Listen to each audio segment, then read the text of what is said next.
3년여 만에 한국에 방문해서 또 이렇게 사랑하고 그립던 여러분들 뵙게 돼서 얼마나 감개가 무량한지 모르겠습니다.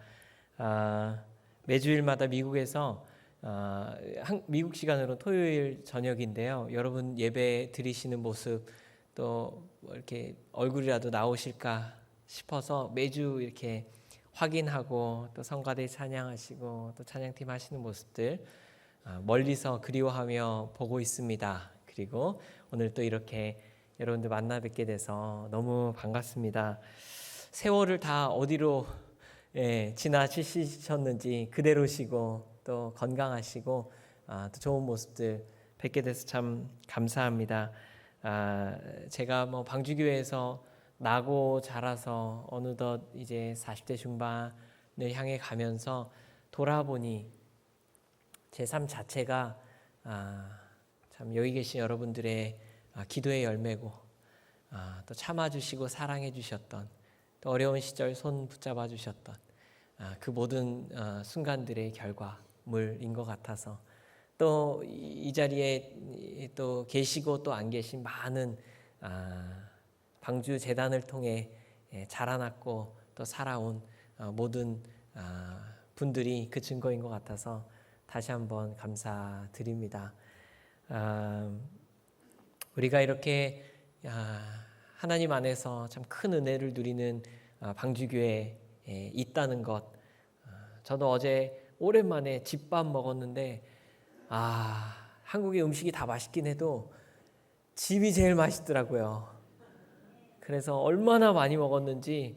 근데 오늘 우리 방주교회에서 예배 드리는데 집 은혜가 또 있구나. 이곳에서 드리는 이 예배에 하나님께서 부어주시는 은혜와 이 기름 부으심이 충만한 제단, 이곳에서 얼마나 많은 기도의 제목들이 응답됐고 이곳에서 얼마나 많은 생명들이 주님 안에서 또 살아났는지 여러분들 아시죠? 네, 여러분들이 증인이십니다. 그래서 우리 방주교회 또 힘껏 섬기시고 또 이끌어 나가시는 모든 분들 감사드립니다.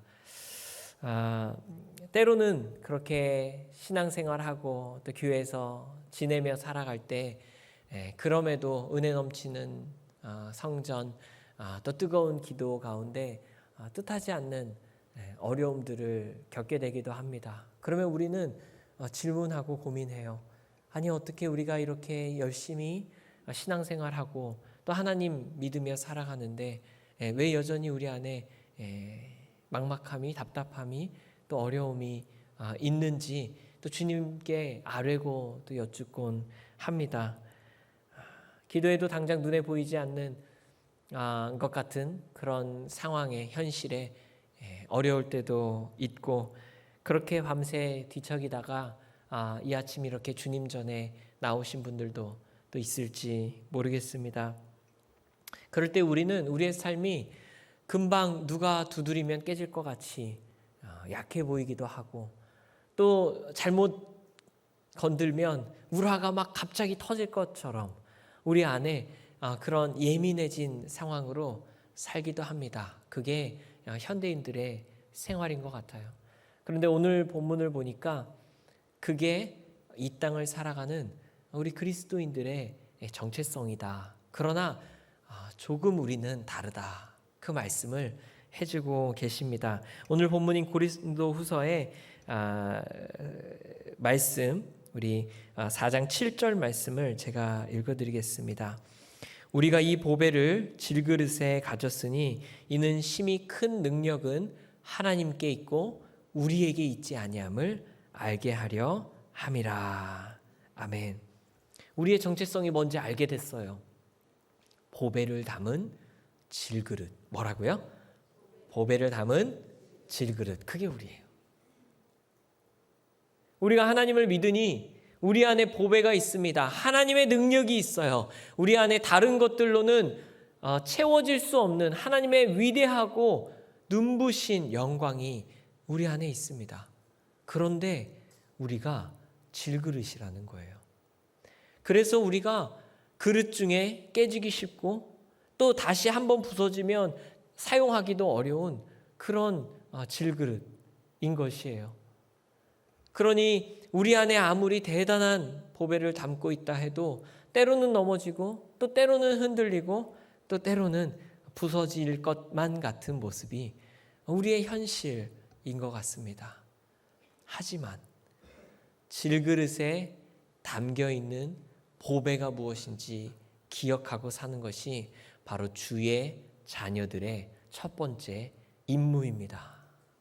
그래서 우리 안에 나는 질그릇이나 내 안에 보배가 있습니다. 우리 주변 옆 사람들과 이렇게 인사할까요? 제 안에 보배가 있습니다. 그래서 우리 안에 하나님의 놀라운 은혜가, 하나님의 위대한 영광이 있음을 기억하며 사시기 바랍니다.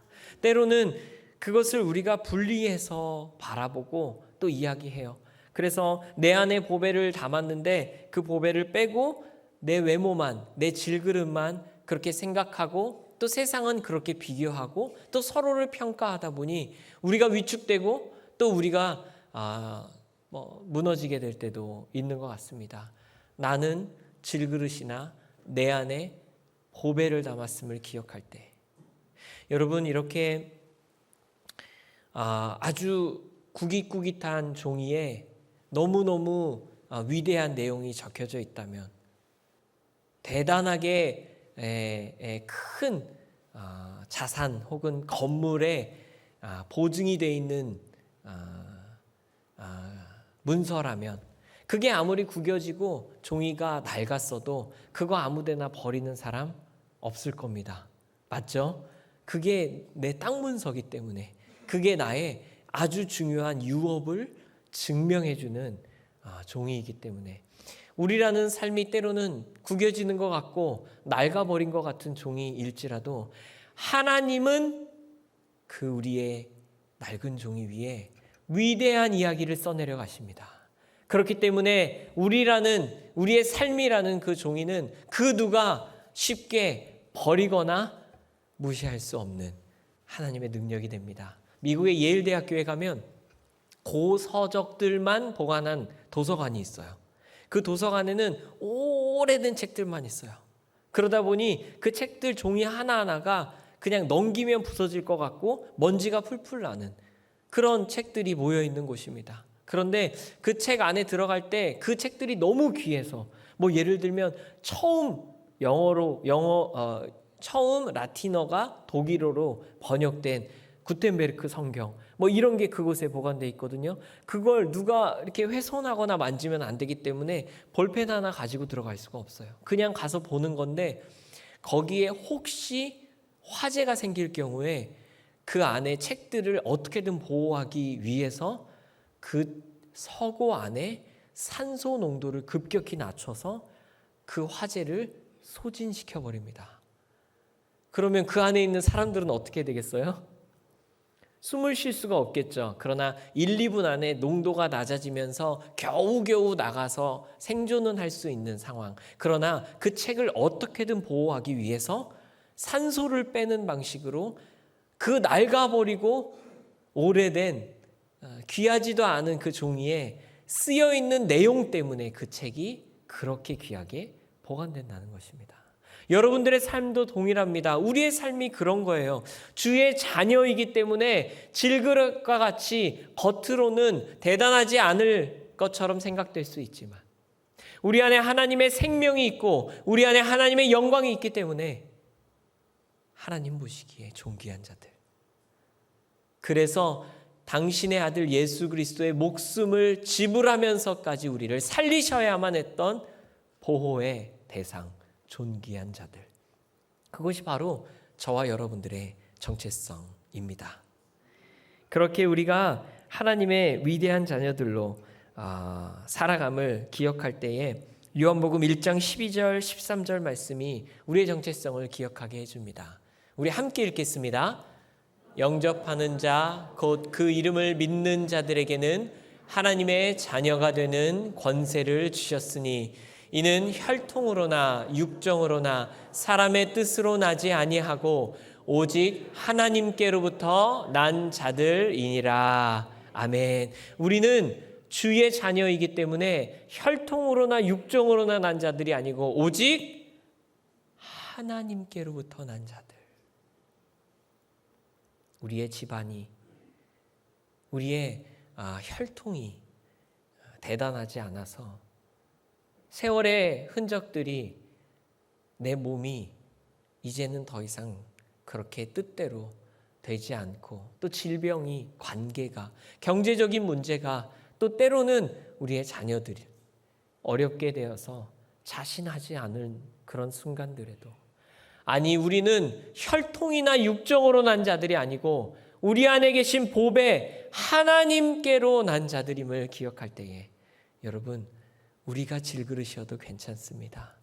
우리 안에 보배를 담았음을 기억하시기를 축원합니다.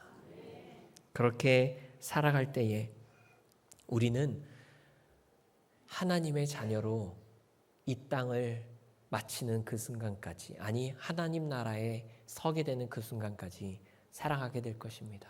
때로는 내가 너무 많은 죄를 지어서 내가 하나님의 자녀답게 살지 못할 때가 많아서 하나님께서 나를 자녀라 부르실까 생각하게 될 때에도, 아니요, 우리의 아버지 되신 하나님께서 내가 너를 내 자녀로, 내가 너의 아버지 되기를 끝까지 포기하지 않겠노라 하시니, 우리 하나님이 우리 아버지 되시기를 우리의 어떤 모습에도 상관없이 포기하지 않으시니 우리는 주님 앞에 서는 그 순간까지 주의 자녀, 질그릇이든 아니든 상관없이 하나님의 영광을, 보배를 담은 자들입니다.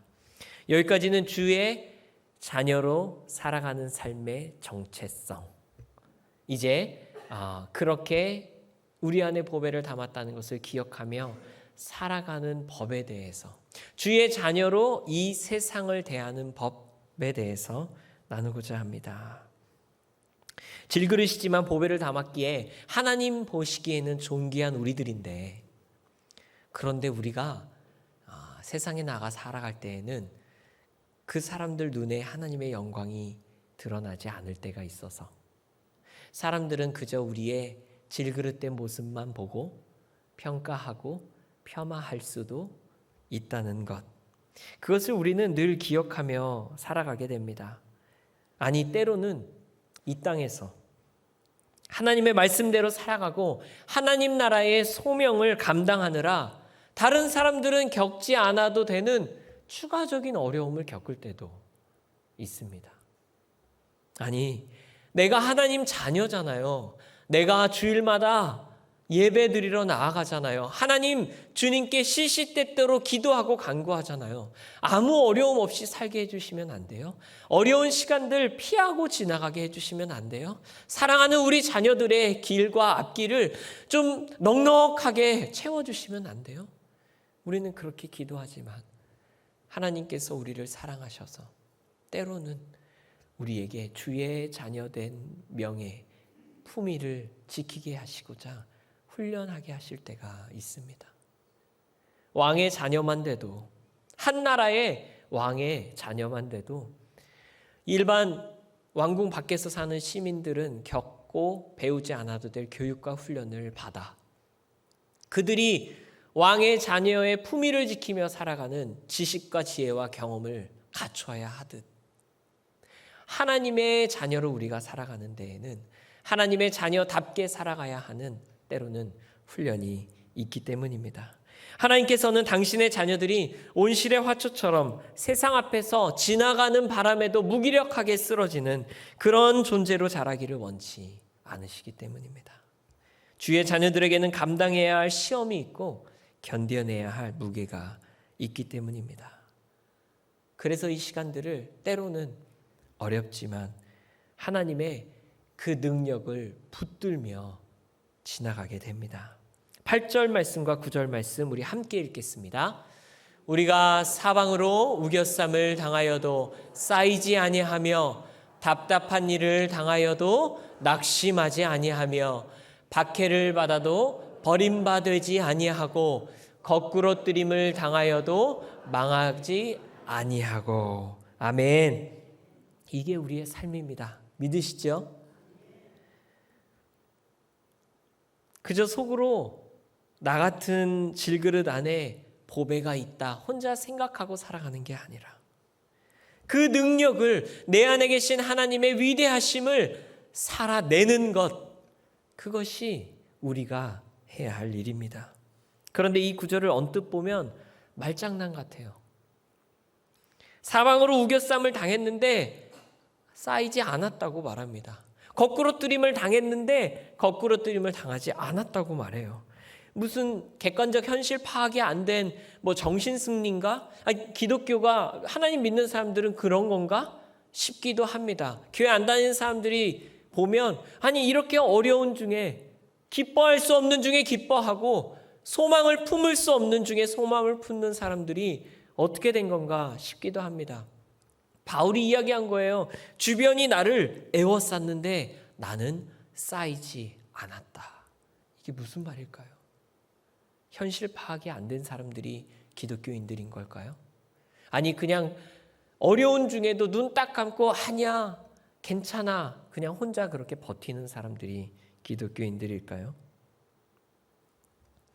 제가 어릴 적 할머니 손에서 자랐습니다. 물론 어머니 아버지께서 계셨지만 아주 가까이에 늘 또 우리 방주교회 성전을 또 오래 지켜오셨던 고 김순동 권사님, 할머니와 에피소드가 정말 수도 없이 많아서 또 꺼내자면 끝도 없지만 밥 먹을 때 식사 시간이 돼서 보면 항상 할머니께서 너무 사랑하셔서 밥 위에 이렇게 반찬을 얹어주시고 했어요. 여러분 그러신 분들 계시죠? 식사하는데 이렇게 김치가 올려져 있더라고요. 그래서 이제 제가 할머니께 여쭸죠. 할머니, 혹시 이 김치 또 손으로 찢은 거 아니야? 그랬더니 할머니께서 이렇게 대답하십니다. 아니? 이거 어떻게 된 거예요? 손으로? 모르겠습니다. 손에는 고춧가루가 다 묻어 있고, 그러나 말씀으로는 아니. 그리고 막 넘어지거나 다치거나 하면 막 피가 나면 늘 할머니께 달려갑니다. 할머니 아파요. 너무너무 많이 아프고 피가 나요. 하면 막 엉엉 울면서, 저의 그런 시절을 여러분 보신 분들 많죠? 5살 때의 제 모습까지. 그럼 할머니 앞에 딱 가면 할머니께서 그 상처를 어루만져 주면서 안아주면서 이렇게 말씀하셨어요.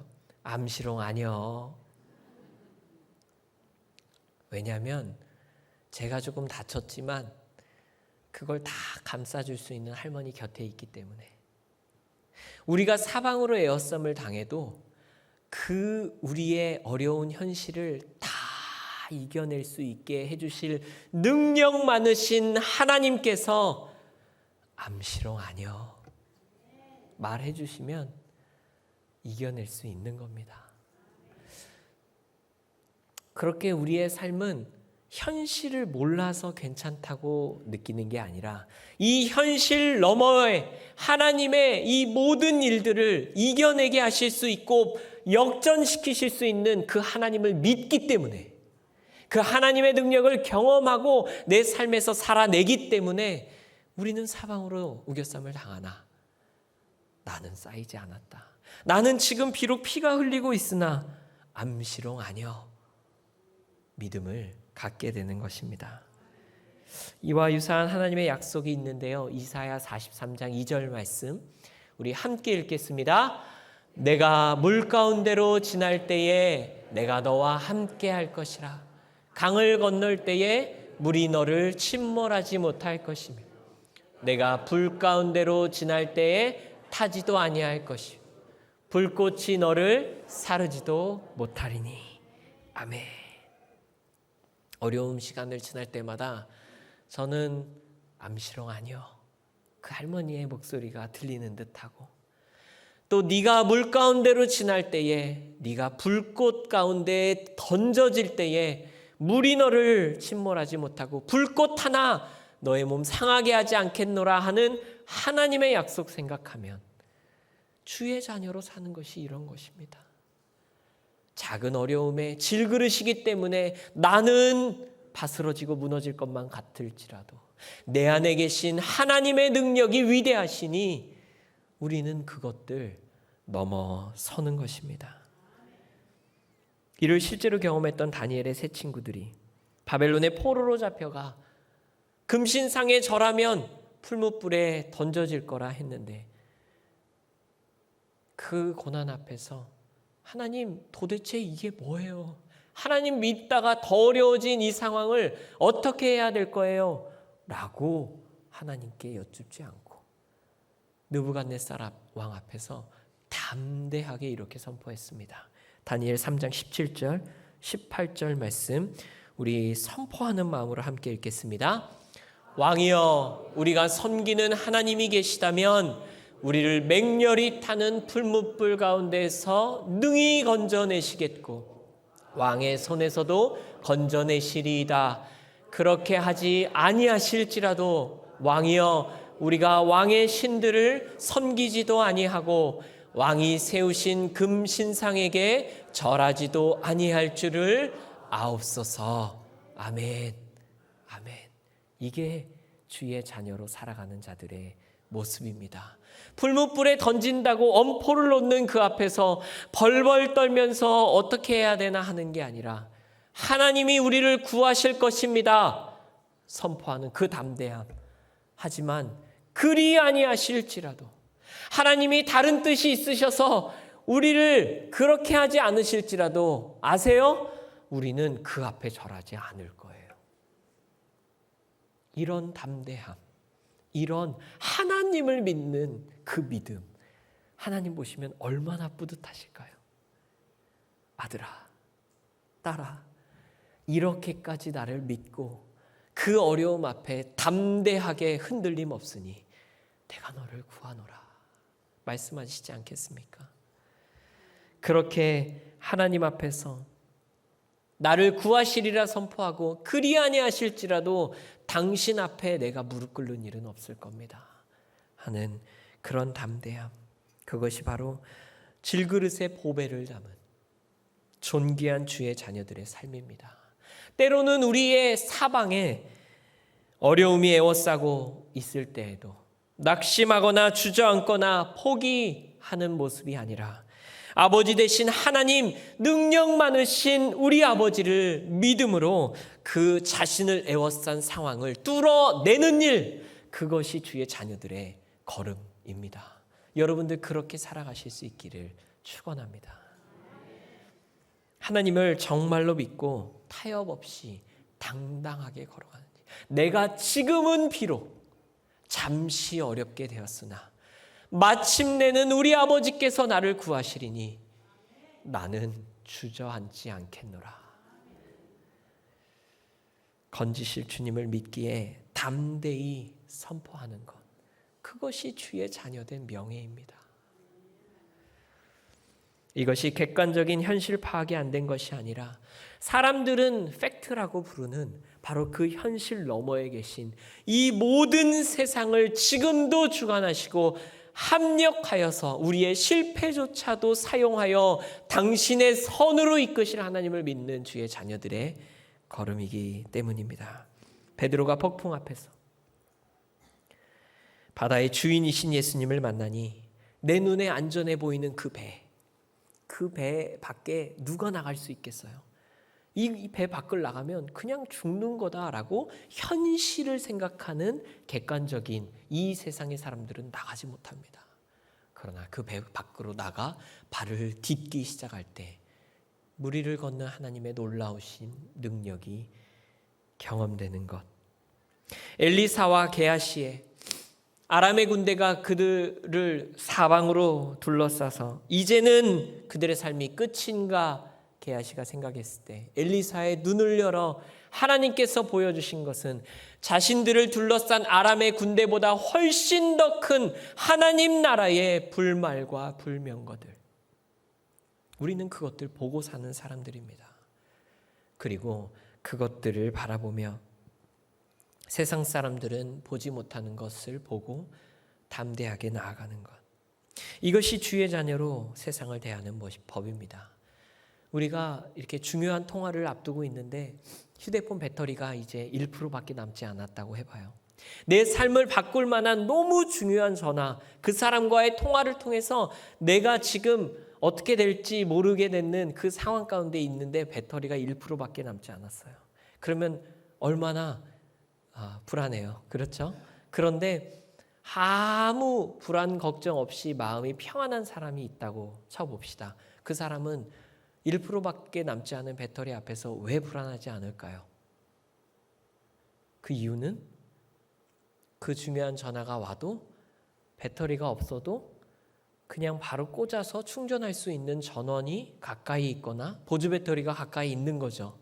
우리의 삶이 그런 거예요. 내가 무너지기 쉬운 질그릇이나 나는 하나님께 연결되어 있으니 내 인생 1% 남은 배터리 같을지라도 하나님 곁에 있기 때문에 불안하고 살아가는 게 아닌 것입니다. 아기 곰이 나를 집어 삼키려는 하이에나가 나에게 돌진해 오고 있는데 불안하지 않다면 무슨 일이겠어요? 그 하이에나를 막아줄 어미곰이 그 하이에나보다 더 빠른 속도로 나에게 달려오고 있다면, 그걸 보았다면 그 아기곰은 하나도 두려워하지 않고 편안하게 자기 먹을 것을 먹고 있을 것입니다. 우리의 삶이 그런 거예요. 연약한 아기곰 같을지라도 하나님께서 우리를 붙드시니, 우리를 보호하시니, 때로는 찾아오는 불시험과 폭풍 가운데 쩔쩔매거나 위축되지 않고 다니엘의 세 친구처럼, 베드로처럼 내 안에 보배 되신 그 하나님으로 인해 담대히 맞서고 나아가실 때에 심히 큰 능력이 하나님께 있음을 우리의 삶을 통해 모두 보게 될 것입니다. 우리의 자녀들에게 갑자기 늦은 밤 전화가 왔어요. 엄마, 어떻게 해야 될지 모르겠어. 아버지, 내 삶이 막막해요. 그럴 때 내가 말했지, 그렇게 하면 안 된다고 했지, 나도 같이 예민해지고 화내는 부모가 아니라 내가 너를 위해 기도하고 있으니, 우리의 하나님 아버지의 능력은 이 모든 현실을 이겨낼 수 있으니 우리 같이 기도하자. 반드시 우리 하나님 구하실 거다. 말할 수 있는 그 믿음의 부모가 바로 주의 자녀로 살아가는 명예로운 삶이라는 것입니다. 한 가지 말씀을 나누고 말씀을 마무리하겠습니다. 제가 미국의 보스턴이라는 곳에 10여 년 살다가 한 2년 반 전에 뉴욕 근처에 있는 뉴저지라는 동네로 이사 갔어요. 제가 이제 두 딸이 있는데 첫째가 연주, 둘째가 해주인데, 이 첫째 연주가 지금은 9살, 근데 이제 그때는 이제 7살. 그래서 어렸을 때인데 막 이사 와가지고 학교도 옮기고 막 이러니까 학교에서 적응하는데 애를 좀 먹은 것 같아요. 그리고 오자마자 여자아이들끼리 이렇게 좀 연주가 적응하는데 좀 어렵게 했던 것 같아요. 그래서 소가리를 좀 한 것 같은데, 이 첫째 딸이, 여러분 그 K 장녀라고 요즘 말하는 거 아세요? 이 한국 장녀들, 이 첫째 딸이 조그마한 아이가 그래요. 그래서 속이 깊고 말을 잘 안 해, 자기 힘든 이야기를. 그래서 학교에서 너무너무 힘들었던 것 같은데 별 이야기를 잘 안 하는 거예요. 그러다가 어느 날 이제 제가 이제 막 이사 와가지고 교회 사역을 막 적응하느라 정신없어서 새벽같이 나갔다가 밤 늦게 들어오고 막 이랬어요. 그리고 그때 마침 아내가 조금 아파가지고 며칠 이렇게 침대에 누워 있었을 때였어요. 아빠는 바빠서 집에 없지, 엄마는 좀 이제 누워 있지 하니까 아이가 혼자 이렇게 집에서 있다가 제가 이제 늦게 들어왔는데 차에 있던 이렇게 쓰레기들을 좀 정리하려고 그때 이렇게 먹었던 어떤 요거트 컵하고 쓰레기들을 들고 이렇게 방으로 딱 들어왔는데, 집으로 딱 들어왔는데 아이가 이렇게 계단에 앉아 있는 거예요. 그래서 쓰레기 버리면서 왜 아직 안 잤어? 빨리 자자 하고 이제 연주를 데리고 가려고 하는데, 그 제 컵에 써 있던 그 음료 그 브랜드를 알고 있는 거예요. 그게 이제 그 당시에 그 동네에서 되게 유행했던 그래서 저도 이제 그 회의 때 이거를 이제 어느 성도님이 사오셔가지고 제가 한 뭐 요거트 주스 같은 거예요. 뭐 이름이 헤이 요거트였는데 근데 제가 이렇게 딱 쓰레기를 들고 들어갔는데 저 연주가 헤이 요거트네? 이러는 거예요. 그래서 여기 조그만 게 이런 것도 알아? 너가 어떻게 알아? 그랬더니 우리 반 애들 이거 다 먹었대. 그 말을 하는데 제가 너무 속상한 거예요. 너만 못 먹었어? 너만 못 먹었어? 그랬더니 우리 반 애들이 매일 이거 얘기하더라, 맛있다고. 그래서 거기 가서 어떤 맛도 먹었고 어떤 맛도 먹었다고 이야기하더라고. 그래서 그래? 지금 가자. 아빠가 그 정도는 사줄 수 있어. 그런데 그때가 밤 이미 10시가 넘어가지고 문을 다 닫아서 내일 가자. 그랬더니 제 딸이 그 얘기를 하는 거예요. 아빠, 나는 괜찮아. 얘가 늘 많이 하는 말이 괜찮아요. 그러면서 나는 그런 거 한 번도 먹고 싶어 본 적 없어. 그렇게 이야기하는데 속이 미어지는 거예요. 그래서 제가 탁 무릎을 꿇고 연주 눈높이에 맞춰서 그렇게 얘기했어요. 연주야, 아빠가 연주 많이 사랑하는 거 알지? 응. 아빠는 연주가 힘들고 도움 필요할 때 아빠한테 꼭 말해줬으면 좋겠어. 아빠가 바빠서 잘 못 도와줄 때에도 연주 혼자 헤쳐나가지 말고 꼭 말해줘. 그러면 아빠가 진짜 도와주고 싶어. 알았다고 이야기를 하고 며칠 있다가 제가 막 정신없이 또 늦은 밤에 막 일하고 있는데 조그마한 목소리가 들렸어요. 생전 저한테 뭐 도와달라고 잘 안 하던 연주가 아빠 도와줘. 내가 좀 아파.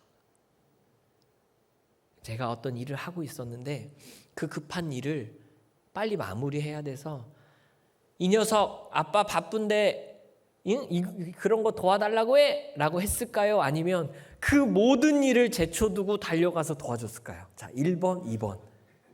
2번 정답.